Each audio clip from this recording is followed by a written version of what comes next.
content-based ELL services, and second language acquisition. The Indiana Department of Education has required all teachers K-12 have training in content-based ELL services as well as second language acquisition. This training is designed to serve as this requirement for our high school and middle school teachers in the Lawrenceburg Community School Corporation. Today, we'll be covering the following: WIDA, which stands for World Class Instruction Design and Assessment, the Pobrecito Syndrome, or Poor Syndrome, best practices for ELL students in terms of instruction as well as assessment. WIDA truly encompasses a can-do philosophy. WIDA believes English language learners have assets. WIDA believes English language learners have contributions that they can contribute in terms of perspective and diverse approaches to learning. And WIDA also believes that this population has potential. ELs have potential to become bilingual, to develop relationships in a global society, and to form substantial positive relationships. WIDA looks at language acquisition under 4 domains: listening, speaking, reading, and writing. The first 2 we are going to cover are listening and reading. This is the ability of our students to take information in. You'll notice along the left, there are levels 1 through 5: entering, emerging, developing, expanding, and bridging. As students work through their proficiency levels, they oftentimes start at entering and finish at bridging if they have no experience in the English language. A student that is bridging has very limited support, whereas a student that is entering has a lot of support. These 3 areas that look at linguistic complexity, language forms and conventions, and vocabulary usage are all broken into the 3 columns and then into the 5 levels. These levels tell you what you can expect this child to understand. Where I think this rubric is great is if a child is at level 1, you can look to level 2 to start to ask, how can I grow this student? When looking at speaking and writing, you can see that the format follows the same base. Again, those 3 categories across the top with those 5 levels in the rows. Again,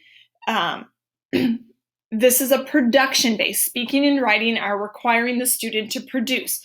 So it has production descriptors of what you can expect this student to do at each of the 5 levels across those domains. What I really like about the can-do descriptors are broken into grade level clusters. These grade level clusters discuss what a level 1, level 2, 3, 4, and 5 student should be able to do in terms of reading and writing in your classroom. There is also a speaking and listening portion. These charts are here to help to look at if you are working in a student's instructional capacity or at their frustrational capacity. We talked a little bit about the Pobrecito Syndrome or the Poor Syndrome. Oftentimes what happens is we have ELs enter our schools and we want to protect them from failure. We want them to feel welcomed here. We don't want them to be dejected. So oftentimes in the past, this has caused the bar to lower. But when that bar is lowered, we somewhat alter their education path. Therefore, they're not given access to our core curriculum to build fluency, and their higher level thinking tasks are often limited. So just as a general consideration that these students still are able to think and reason, we just want to offer some supports as they begin their language learning journey and continuing their content journey in the United States. The next thing we're going to look at is effective EL classroom strategies. Many of these strategies are part of good teaching, and I'm sure you're doing a lot of them already. From setting content and language objectives, using comprehensible input, scaffolding, student engagement, and assessment or comprehension checks. A lot of these words on here are, I'm sure, words that you recognize as key target words. Content and language objectives. Every teacher is a language teacher. No matter what you're teaching, you're always teaching it through language. So when setting a content objective, this is the what in terms of your teaching.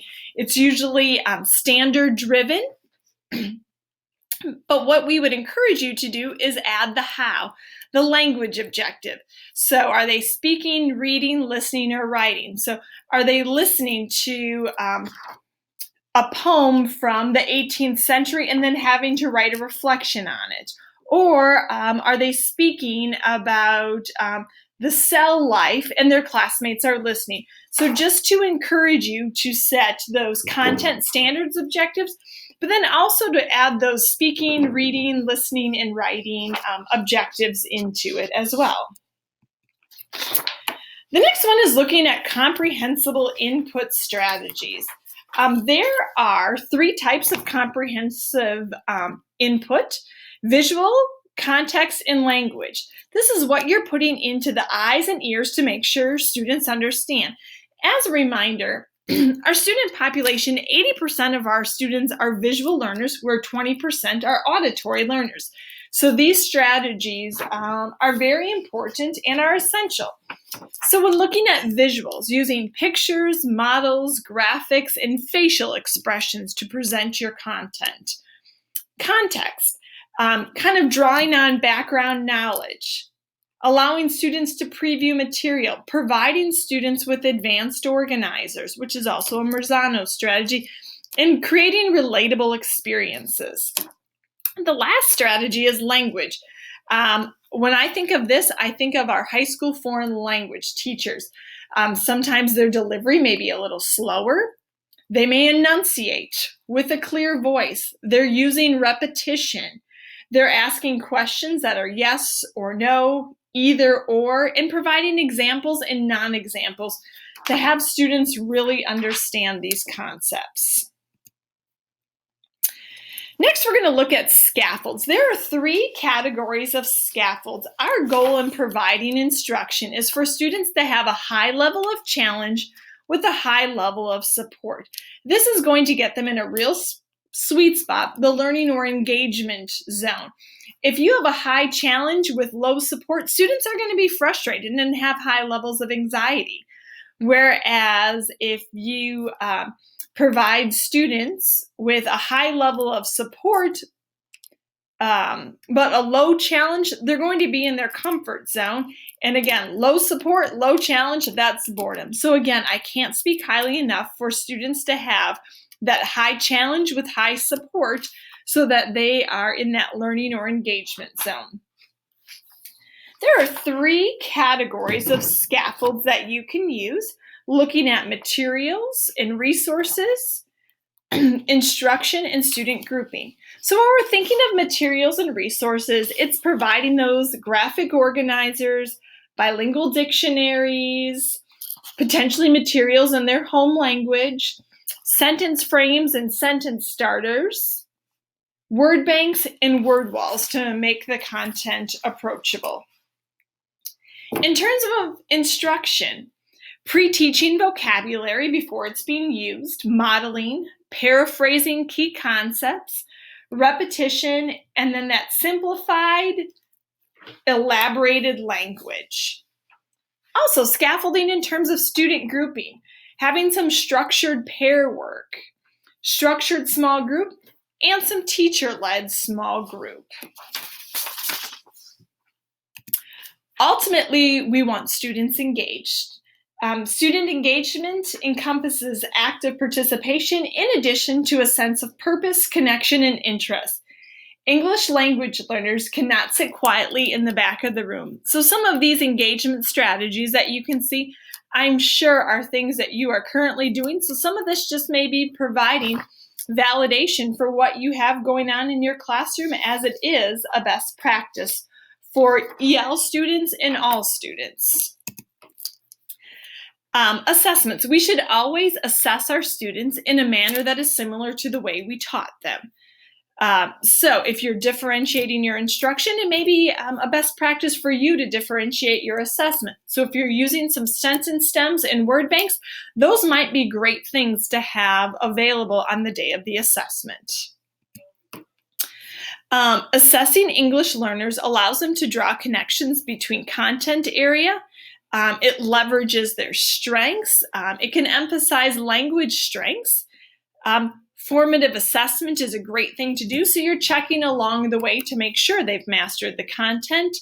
And then just providing students with meaningful feedback. A lot of these assessment techniques, again, are things I'm certain you're doing in your classrooms, because what is good for EL students is good for special ed students, and it's good for all students, so they have universal access. Here are some examples of some assessment adaptations that you can provide your students.